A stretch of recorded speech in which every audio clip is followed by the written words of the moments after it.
ফিলিস্তিনিকে আনুষ্ঠানিকভাবে স্বাধীন ও সার্বভৌম রাষ্ট্রের স্বীকৃতি দিয়েছে যুক্তরাজ্য, কানাডা ও অস্ট্রেলিয়া। রোববার দেশ তিনটি পর্যায়ক্রমে এ ঘোষণা দেয়। এর মধ্যে প্রথম ঘোষণা আসে কানাডার পক্ষ থেকে, এরপর দ্বিতীয় দেশ হিসেবে অস্ট্রেলিয়া ও সর্বশেষে যুক্তরাজ্য ফিলিস্তিনিকে স্বীকৃতি দেয়।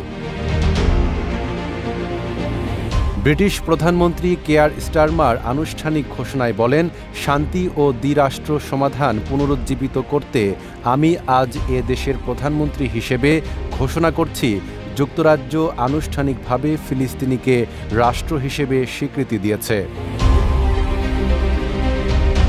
অপরদিকে কানাডার প্রধানমন্ত্রী মার্ক কার্নি বলেছেন, কানাডা ফিলিস্তিন রাষ্ট্রকে স্বীকৃতি দিচ্ছে, একই সঙ্গে ফিলিস্তিন এবং ইসরায়েলের জন্য একটি শান্তিপূর্ণ ভবিষ্যৎ গঠনে অংশীদারিত্বের প্রতিশ্রুতি দিচ্ছে। কানাডা ও অস্ট্রেলিয়া জাতিসংঘের সাধারণ পরিষদে ফিলিস্তিনিকে স্বীকৃতি দেওয়ার কথা বলেছিল, তবে এর আগেই স্বীকৃতির ঘোষণা দিল তারা। অপরদিকে ব্রিটিশ সংবাদ মাধ্যমগুলো জানিয়েছিল, আজ রোববার যুক্তরাজ্য আনুষ্ঠানিকভাবে ফিলিস্তিনিকে স্বীকৃতি প্রদান করবে।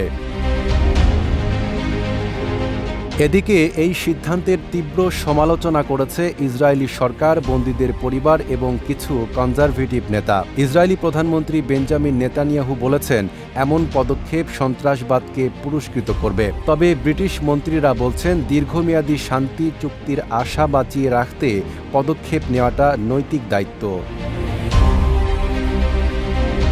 নাইম আরাবী, ঢাকা পোস্ট।